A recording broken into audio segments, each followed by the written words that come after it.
Deus abençoe, Dai, Deus abençoe todos vocês, em nome de Jesus, amém. Tá bravo comigo não, né, meu amor? Eu te amo tanto. Amém, queridos. Abra comigo, você que pode, Ezequiel capítulo de número 19.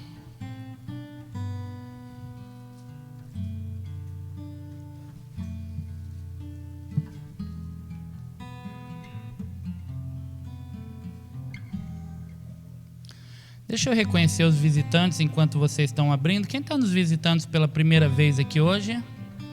Amém, amém, glória a Deus. Amém, querido. O Hermes lá, a esposa, neném. Deus abençoe a vida de vocês, viu? Demais, vocês são muito preciosos para nós, tá bom? Sejam muito bem-vindos, sintam-se em casa. Qualquer coisa, nos procure em nome de Jesus. Ezequiel capítulo 19. Do verso 1 em diante.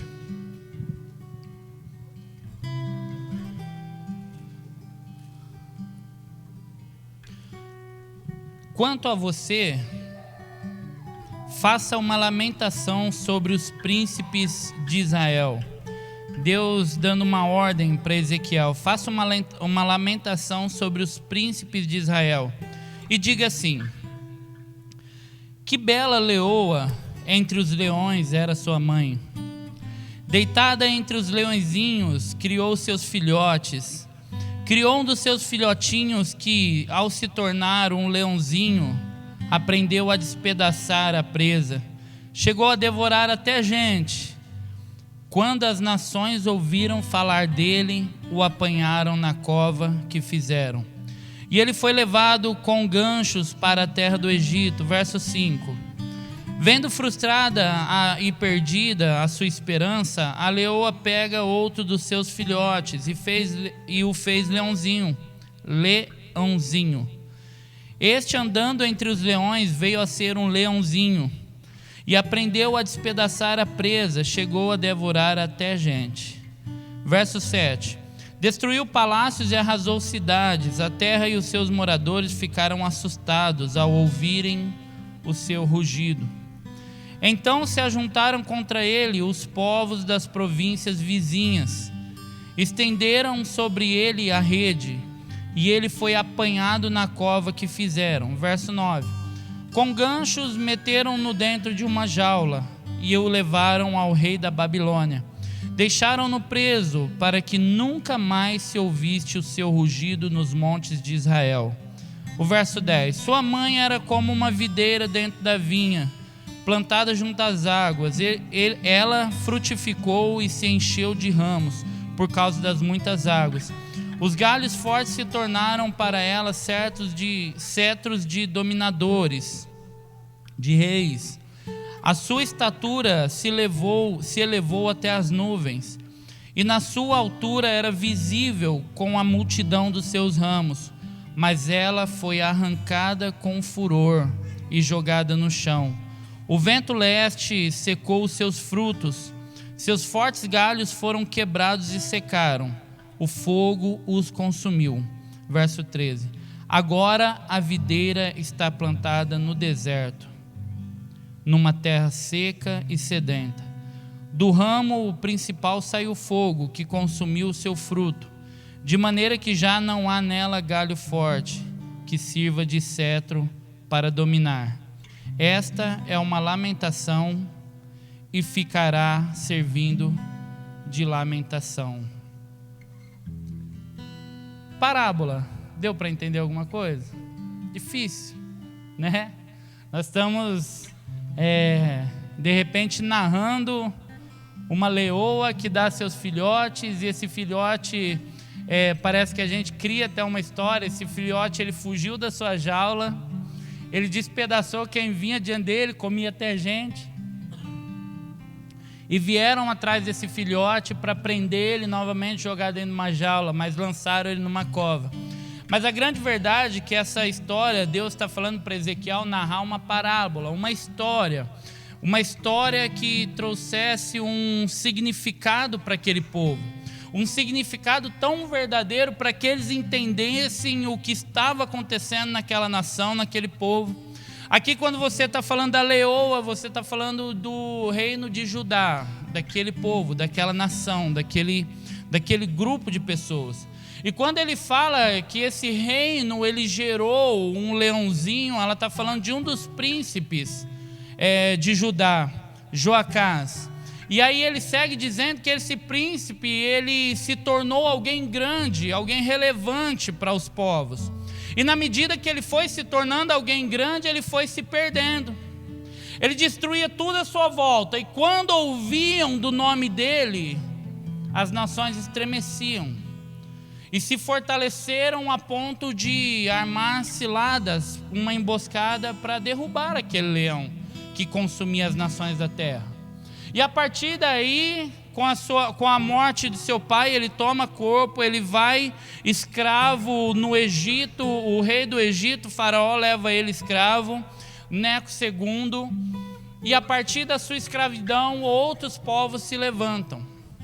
E nasce um rei, e morre um rei, nasce outro rei, morre um rei. Se levanta um outro homem, chamado Jeoaquim. Esse rei, ele faz tudo que era mal aos olhos do Senhor. Ele governa durante anos de sua vida. E após sua morte se levanta um homem chamado Joaquim. Não é o nosso Joaquim, que o nosso Joaquim é uma bênção. Mas esse Joaquim, ele fazia tudo quanto era mal aos olhos do Senhor. Tanto Joaquim como Joacás governaram sobre Israel, sobre Judá, durante 3 meses apenas.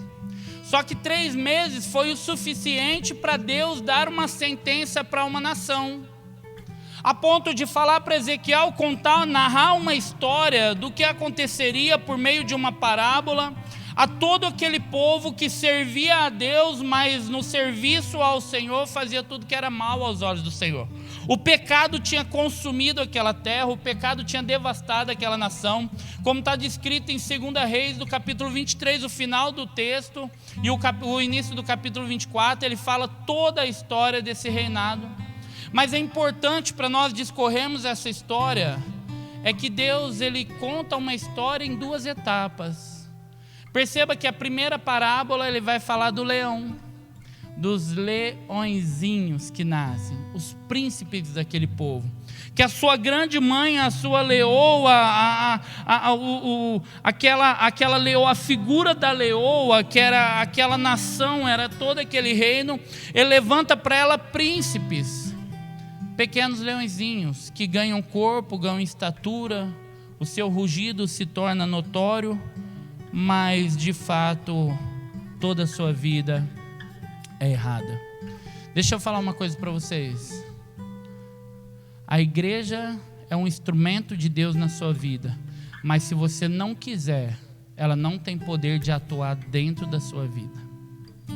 A igreja talvez seja o grande instrumento, a grande instituição de Deus na terra para conduzir o homem, dar a direção do homem até Deus. O papel da igreja é pegar na tua mão e te mostrar um caminho, te levar, faça dessa maneira que você vai voltar a se relacionar a Deus.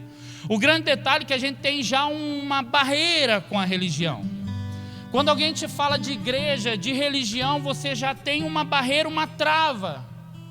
Por quê? Porque ao longo da história, e eu posso afirmar com você categoricamente, que a igreja levou muita gente, muito mais gente para o inferno do que você imagina.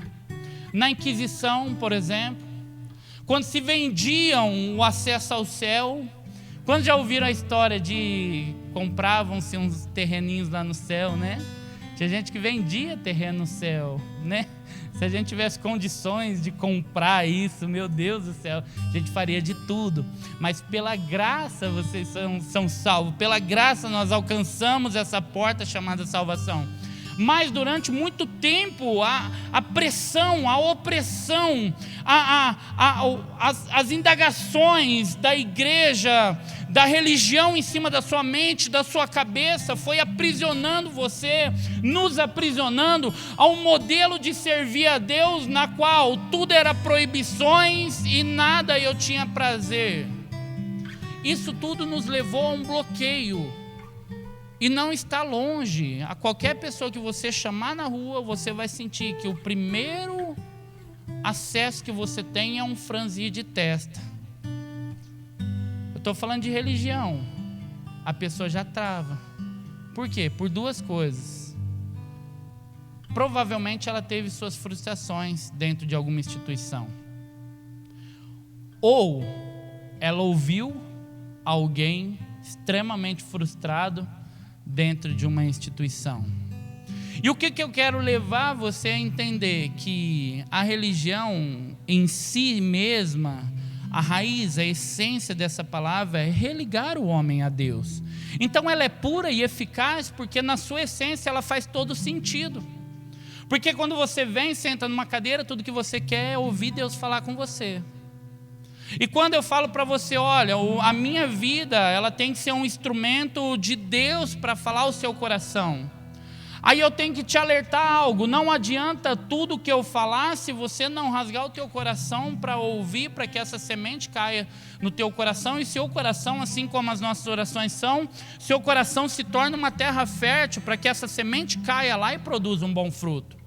Porque nós podemos passar anos dentro de uma instituição chamada igreja, e não ser tocada pelo amor do Senhor, por uma palavra de Deus na nossa vida, nesse momento de adoração, sentir Deus tocando em nós, nem que for por apenas um arrepio, mas eu sinto que Deus está aqui. Mas como você sente? Eu não sei, eu só sinto, né? A grande verdade é que Deus, ninguém explica Deus, como diz a canção, né?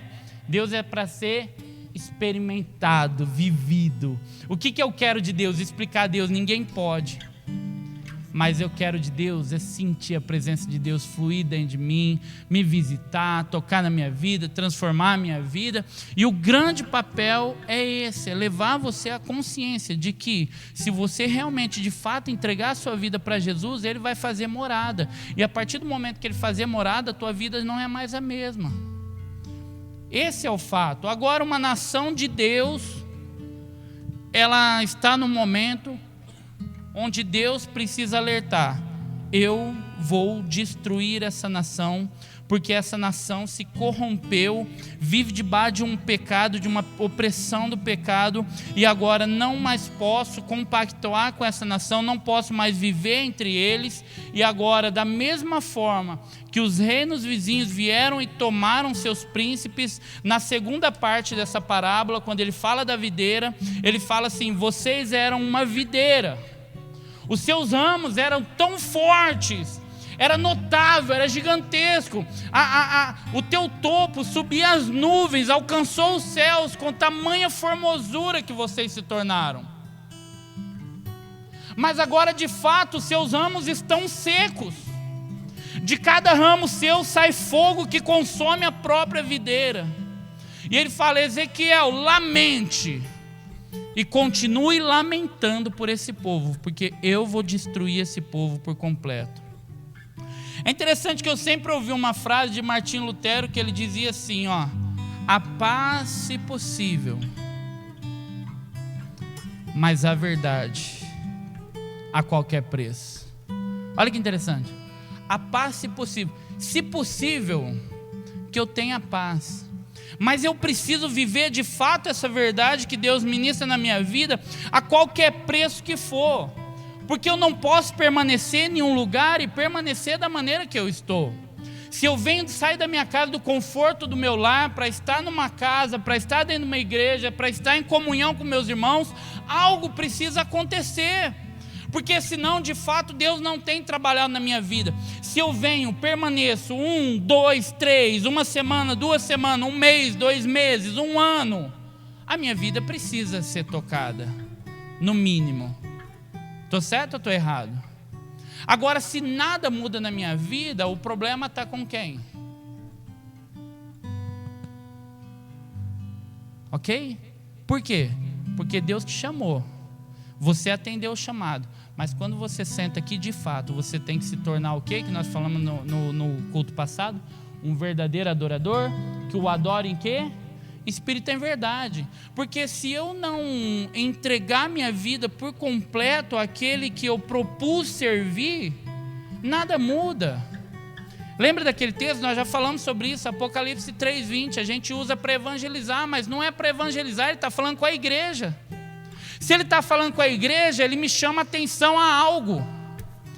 Eis que estou à porta aí. Se alguém ouvir a minha voz e abrir a porta, eu entrarei, cearei com ele, e ele o quê? Ele está falando com quem? Com a igreja, comigo e com você. Então a todo momento Deus está falando com você. Eu estou à porta, eu bato, todo momento eu falo: Maiara, Michele, se você ouvir a minha voz, não basta só ouvir. Quando eu abro a porta da minha vida, aí ele passa a entrar e fazer morada. Ok? Martinho Lutero ele sempre dizia isso: a paz se possível terei paz. Mas a verdade que eu vivo, ela é a qualquer preço. Ele foi perseguido, ele foi preso, injustiçado por uma verdade que ele cria, por aquela verdade ele amava.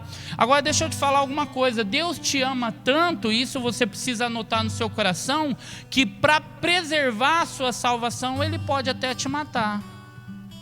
Porque ele está muito mais interessado com a tua salvação do que propriamente com a tua felicidade. Porque a tua felicidade não quer dizer que você alcançou de Deus a salvação. Porque a felicidade que a gente almeja é uma felicidade mentirosa e momentânea. É ligada aos prazeres da carne, aos desejos da carne. Agora a felicidade com Deus, da plenitude com Deus, é você ter a certeza da salvação na tua vida. Porque agora você vive, não mais para você, mas você vive porque Cristo vive em você. E aí tudo muda de figura. Quando eu de fato entendo que eu sou salvo, a felicidade é plena no meu coração. A paz que Lutero está falando é essa paz que excede todo o entendimento. É a paz que no meio do caos você ainda sabe que Deus está no controle da sua vida. E se Ele te chamou e você atendeu, Ele passa a cuidar de você em todas as áreas da sua vida. Abra comigo em Gênesis capítulo 1.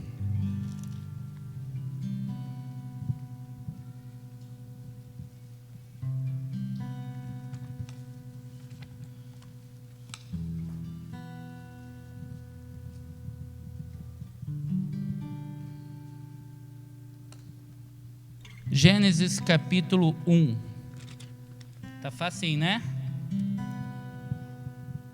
Deixa eu só marcar aqui.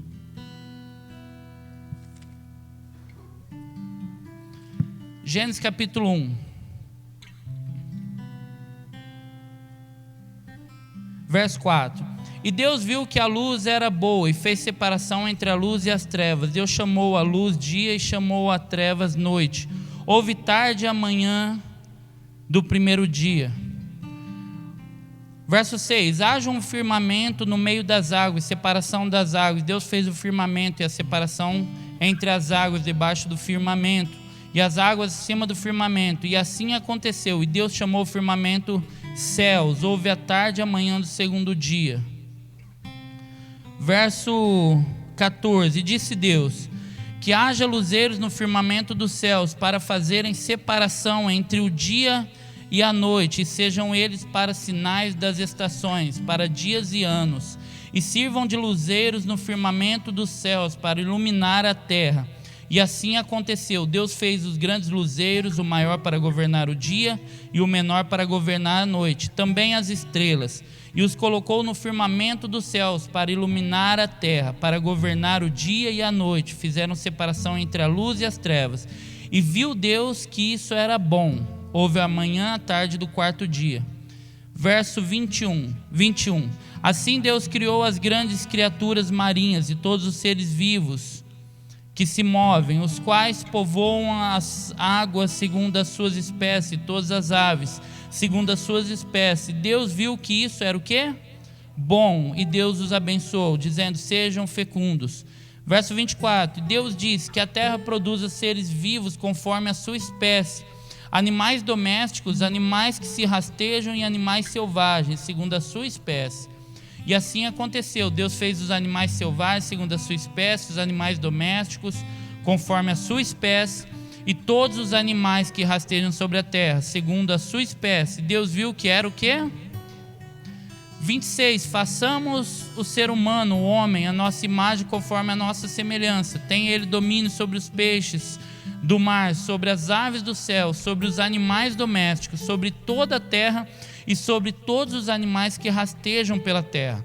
Assim Deus criou o ser humano à sua imagem, a imagem de Deus criou, homem e mulher criou. E Deus os abençoou e disse: sejam fecundos, multipliquem-se, encham a terra e sujeitem-na.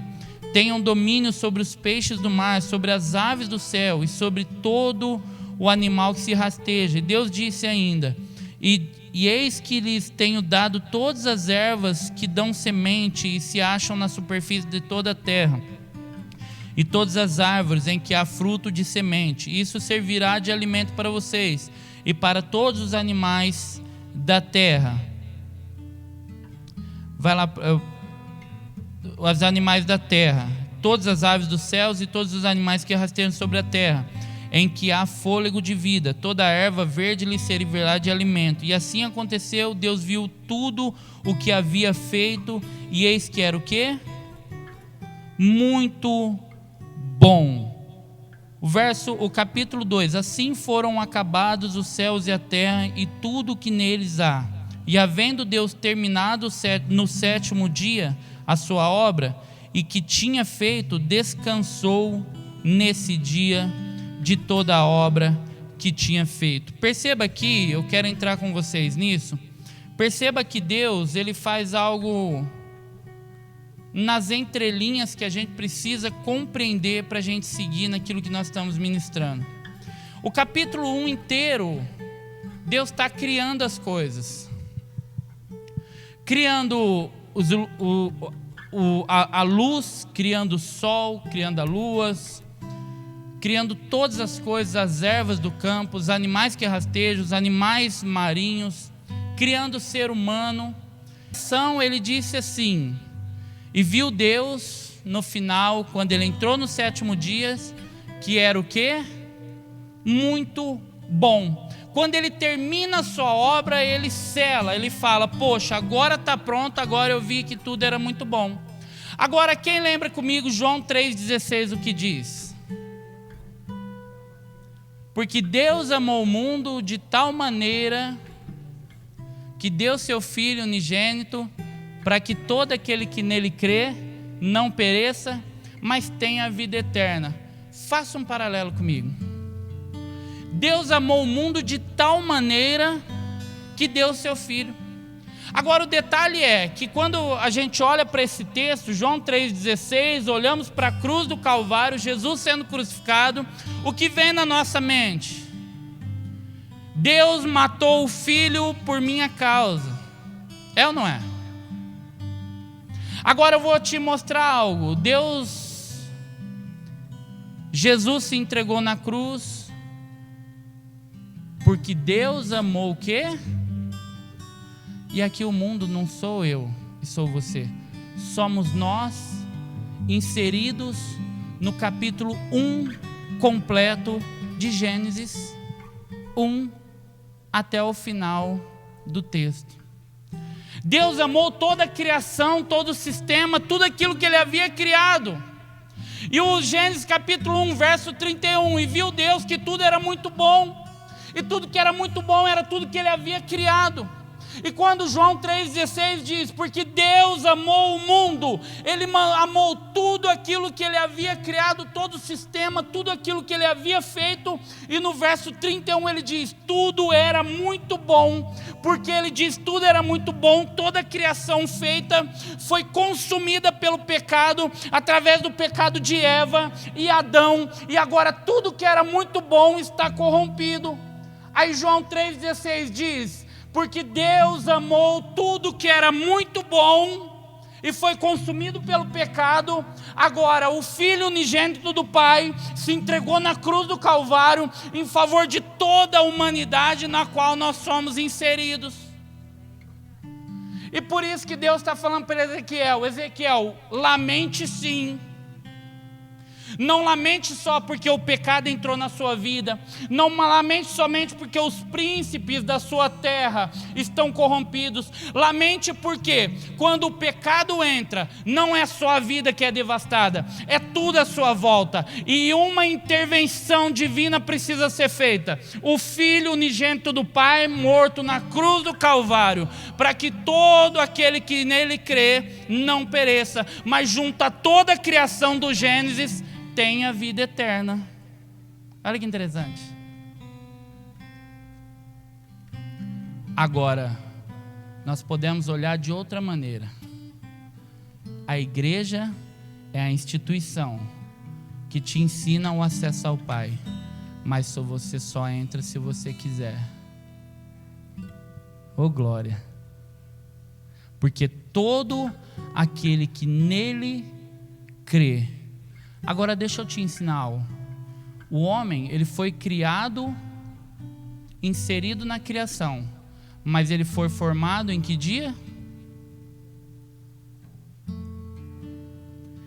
Ele foi criado em meio à criação, mas ele foi formado no sétimo dia. Qual que é o sétimo dia? O Shabat de Deus, o descanso do Senhor. Ele foi foi formado no dia da plenitude do Senhor. Ele foi formado no dia do descanso do Senhor, no dia do gozo do Senhor. Quando Deus disse: tudo é muito bom, agora eu formo o homem. Ele criou, mas agora ele forma. Mas aí uma coisa acontece: o pecado entra, e o sétimo dia tem um fim. Aí ele dá uma sentença para o homem e tira o homem do lugar onde ele foi instituído, no jardim, lugar de descanso, lugar da provisão, o lugar da plenitude, o lugar onde você não sentia dores, onde você não precisava plantar para poder colher, você colhia num lugar onde você não plantou, um lugar onde o único acesso que tinha era do próprio Deus, o relacionamento do Deus visível e palpável. Mas agora o pecado entra e arranca do homem o dia do descanso eterno com o Senhor. O pecado, ele tem poder de não só matar a sua vida, mas devastar tudo à sua volta. Se coloque de pé em nome de Jesus.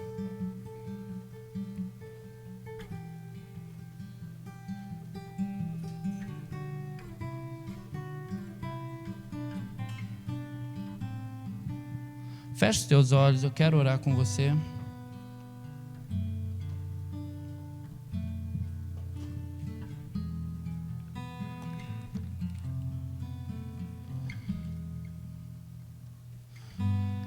De olhos fechados, querido. Você que pode. O capítulo 1 de Gênesis, ele faz um resumo de toda a história.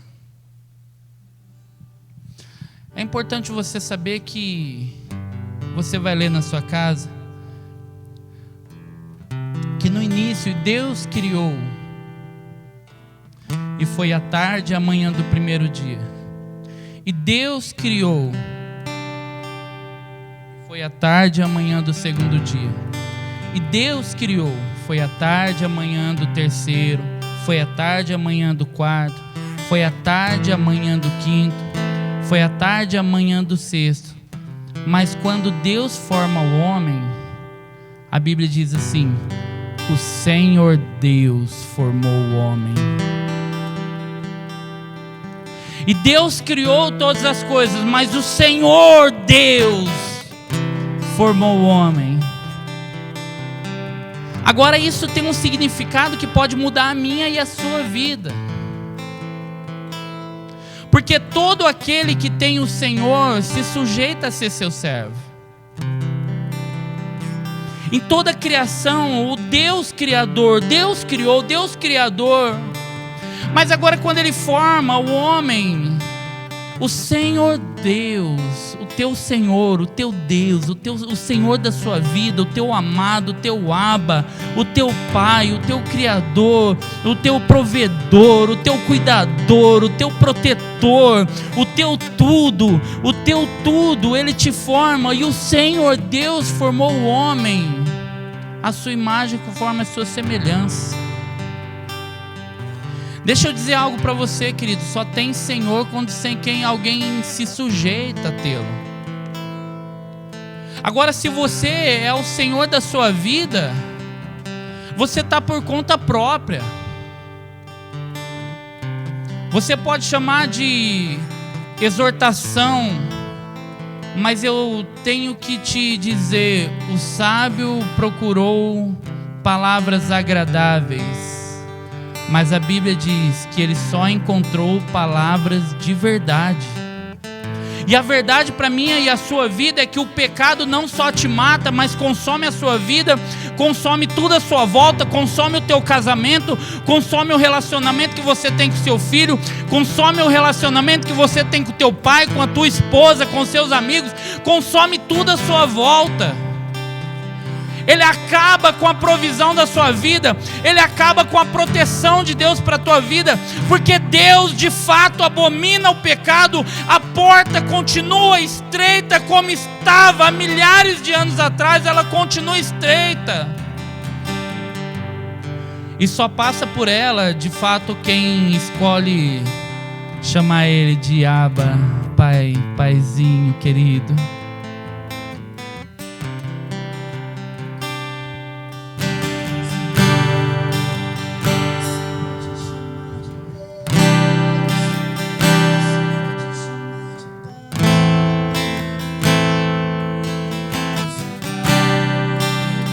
Você que pode, bota a mão no teu coração. Sim.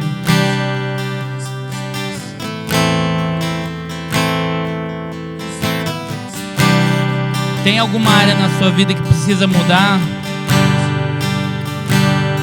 É tempo. Não deixa passar, não. Ouça isso.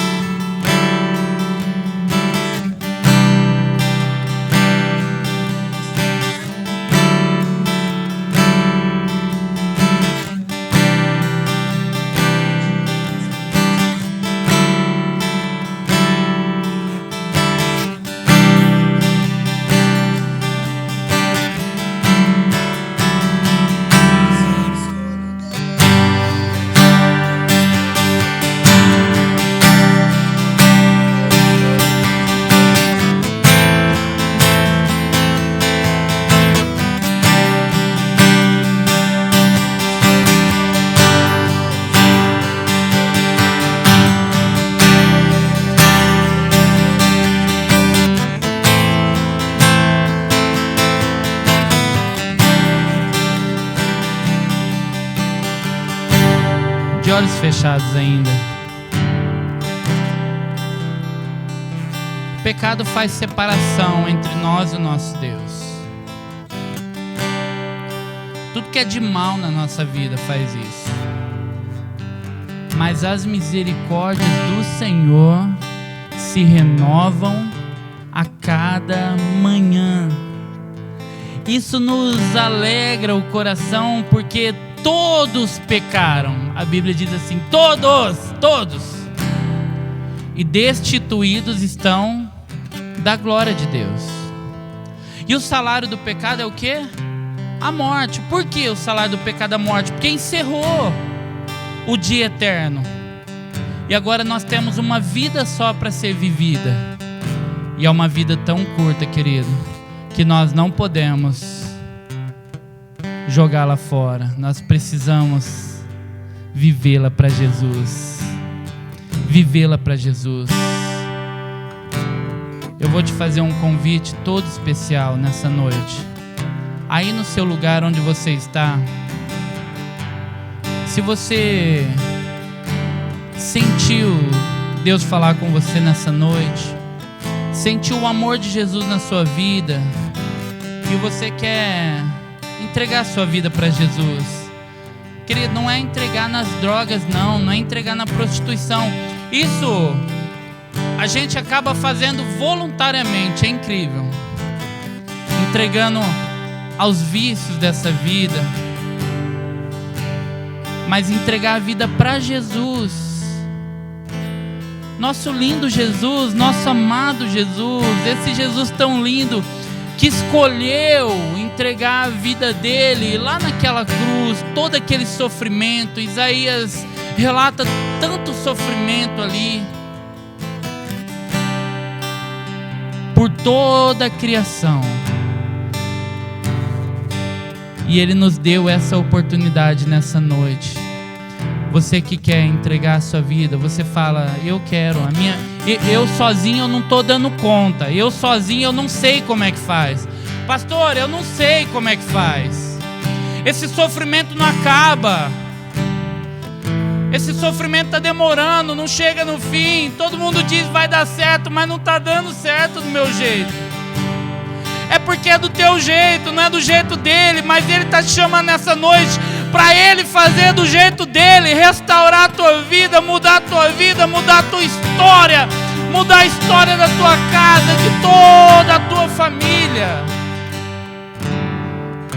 Querido, eu vou te dar uma oportunidade.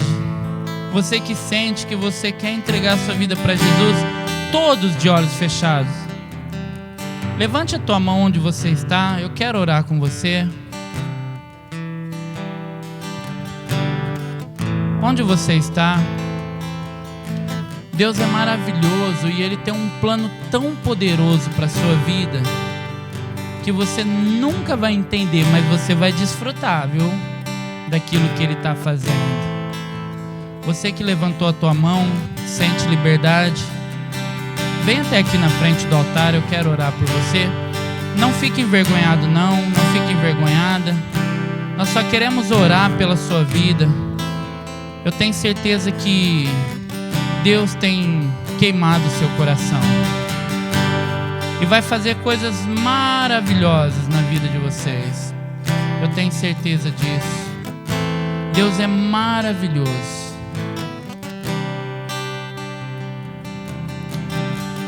Ah, Jesus. Ah, Jesus.